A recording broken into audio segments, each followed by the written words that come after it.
Hello बच्चों, let's see this question.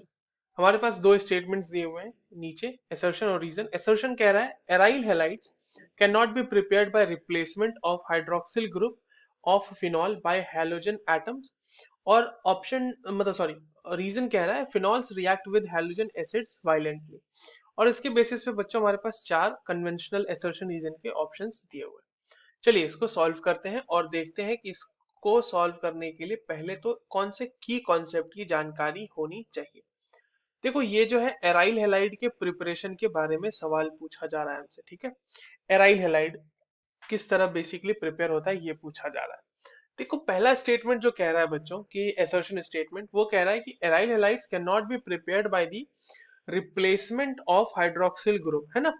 तो कहने का मतलब फिनॉल अगर आपके पास है तो इसमें आप OH को हटा के ऐसा कोई रिएक्शन करा दो कि इसमें रिप्लेस हो जाए ये, और यहाँ पर से आपको एराइल हैलाइड मिल जाए। तो बेसिकली कहने का मतलब HX से रिएक्शन करा देते हैं और यहाँ पर वाटर के रिमूवल के साथ साथ यहाँ पे X लग जाएगा और साथ में वाटर बन जाएगा।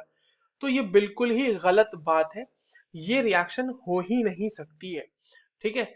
एराइल हैलाइड्स को प्रिपेयर कराने के लिए हम लोग जनरली जो रिएक्शन यूज करते हैं बच्चों, वो सैंडमेयर रिएक्शन एक बहुत ही फेमस रिएक्शन है, वो यूज करते हैं जहां पे एनिलीन का यूज करते हैं। और एनिलीन को भी पहले हम डाइजोनियम सॉल्ट में कन्वर्ट करते हैं, NaNO2, और इसके साथ HX यूज करते हैं ताकि ये डाइजोनियम सॉल्ट में कन्वर्ट हो जाए, एक बेहतरीन लिविंग ग्रुप बन जाए पहले ये। और उसके बाद इसका रिएक्शन Cu2X2 से कराएंगे तो जाके हमारे पास एराइल हैलाइड मिलेगा, ठीक है। तो ये तो बात हो गई। अब पहले वाली में रिएक्शन हुई क्यों नहीं, ये जो पहला रिएक्शन हमने लिखा ये, तो देखिए जो कार्बन और यहाँ पर देखिए हाइड्रोजन का मतलब ऑक्सीजन का बॉन्ड है ना बच्चों, वो इसमें डबल बॉन्ड कैरेक्टर है अच्छा खासा, क्योंकि रेजोनेंस हो रहा होगा। तो पहली बात। दूसरी बात, ये जो कार्बन है इसकी हाइब्रिडाइजेशन है sp2। sp2 हाइब्रिडाइज्ड कार्बन पे सब्स्टिट्यूशन कराना, वो भी OH जैसे लिविंग ग्रुप के साथ, जिससे थोड़ा सा वाटर में कन्वर्ट कर दे तो शायद निकल, नहीं ये चीज पॉसिबल नहीं है, ये चीज रिएक्शन फीजिबल नहीं है, इसलिए ये रिएक्शन ऑब्जर्व भी नहीं होती है। तो पहला स्टेटमेंट बिल्कुल सही है असर्शन का। रीजन हमारा गलत है क्योंकि ये वायलेंट रिएक्शन क्या, ये तो रिएक्शन ही नहीं होगी, no reaction will be occurring phenol का जब हेलोजन एसिड के साथ रिएक्शन कराएंगे तो।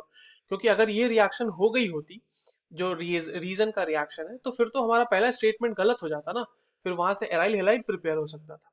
तो ये चीज हमारी गलत है, रीजन स्टेटमेंट हमारा गलत है। तो पहला स्टेटमेंट सही है, so the correct answer will be option D. I hope you understood this well, all the very best.